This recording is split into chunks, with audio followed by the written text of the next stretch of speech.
Shut up and sit down. Mail order retailing, डाक आदेश फुटकर व्यापार के बारे में अब हम लोग पढ़ेंगे।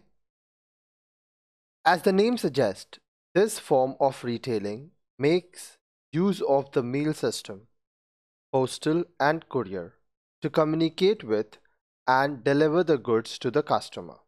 अब देखिए, जैसे नाम से ही पता चल रहा है, ठीक है, ये जो मेल ऑर्डर रिटेलिंग है, यहाँ पर उपभोक्ताओं से, जो आपके कस्टमर हैं, उससे कम्युनिकेट किया जाता है। संप्रेषण जो होता है, उन्हें वस्तुओं, जो प्रोडक्ट है, वो एक जगह से दूसरी जगह तक पहुंचाया जाता है। अब ये पोस्ट ऑफिस के जरिए होता है, कुरियर के जरिए होता है। You must be wondering how the customer comes to know about this retailer and the products he or she is selling without visiting the shop. अब आप ये सोच सकते हैं या आप ये सोचकर हैरान होंगे कि इन फुटकर विक्रेताओं तथा ये क्या सामान बेच रहे हैं, इससे संबंध में उपभोक्ताओं को किस प्रकार पता चलता है। To answer this question, let's now discuss the details of how the mail order retailing system operates. अब देखिए, इस सवाल का जवाब देने के लिए आइए अब हम लोग देखते हैं कि मेल ऑर्डर रिटेलिंग सिस्टम किस तरह से काम करता है। ठीक है, the mail order retailers place the advertisement in newspapers, magazine etc.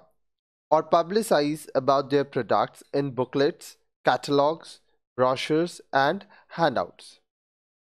Mail order retailers, डाक आदेश फुटकर विक्रेता जो होते हैं, वो अपने विज्ञापन न्यूज़पेपर, अखबार में, मैगजीन, पत्रिकाओं में देते हैं। अपने प्रोडक्ट्स के बारे में बुकलेट्स में, कैटलॉग्स, ब्रोशर्स, हैंडआउट्स, इन सब में जानकारी देते हैं। These advertisements, leaflets, brochures etc.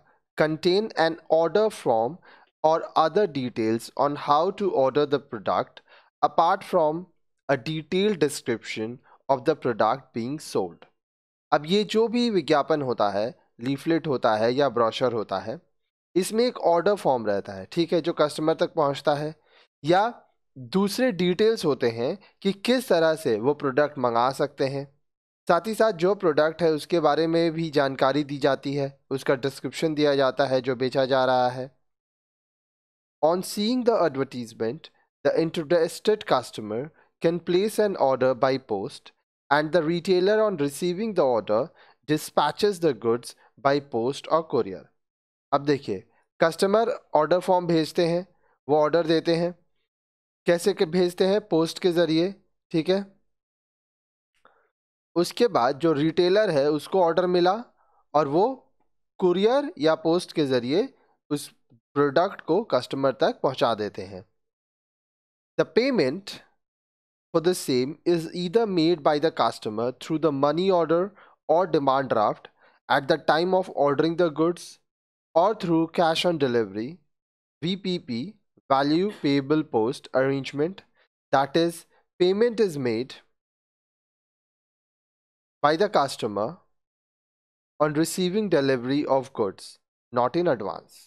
अब देखिए, कस्टमर ऑर्डर देता है तो उसको पेमेंट भी तो करना है ना जब वो प्रोडक्ट लेगा।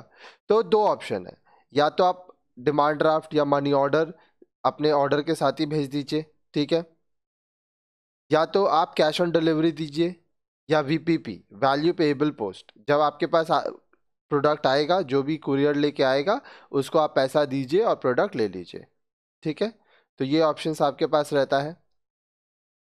This method of sale can be conveniently used by the buyer to order goods of his choice while sitting at home, and the seller can sell his products even to customers living in very remote areas. अब देखिए, ये जो तरीका है सामान बेचने का, ये क्या होता है कि जो भी खरीदार है वो अपने आराम से ऑर्डर करता है अपने घर में बैठ के। जो भी सेलर है वो दूर दराज के जगह तक, क्योंकि पोस्ट ऑफिस जो है वो हमारे देश के कोने कोने तक फैला हुआ है, तो वहां पे भी जो कस्टमर है उसको प्रोडक्ट पहुंचा दिया जाता है।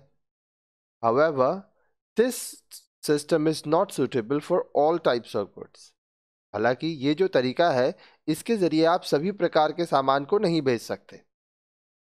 Goods that do not need personal inspection and whose use can be understood by description only, books, plant seeds, cutlery, and lightweight, non-perishable products, certain medicines, cosmetics, ready-made garments, relatively low-value electronic gadgets, cameras, etc., that occupy less space are suitable for mail order retailing.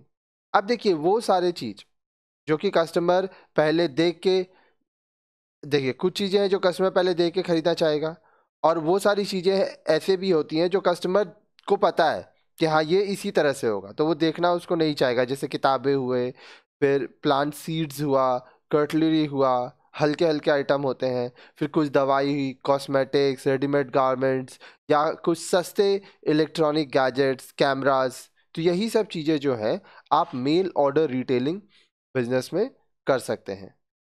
Goods having high demand in the market and those having delivery charges relatively lower than their prices are also suitable. अब देखिए वो सारा product जिसका बाजार में बहुत मांग है वो इसमें इस्तेमाल किया जाता है इस बिजनेस में. साथ ही साथ जिसका डिलीवरी चार्जेस मूलतः कम है, क्योंकि कस्टमर प्रोडक्ट का डिलीवरी चार्जेस अगर बहुत ज़्यादा रहेगा तो वो हो सकता है ना खरीदे. तो वो सब प्रोडक्ट देखा जाता है जिसका डिलीवरी चार्जेस कम रहे, तो वो प्रोडक्ट यहाँ पे बेचा जाता है. ठीक है, तो ये आपका होता है मेल ऑर्डर रिटेलिंग. अब नेक्स्ट वीडियो में आप merits of mail order retailing पढ़ेंगे.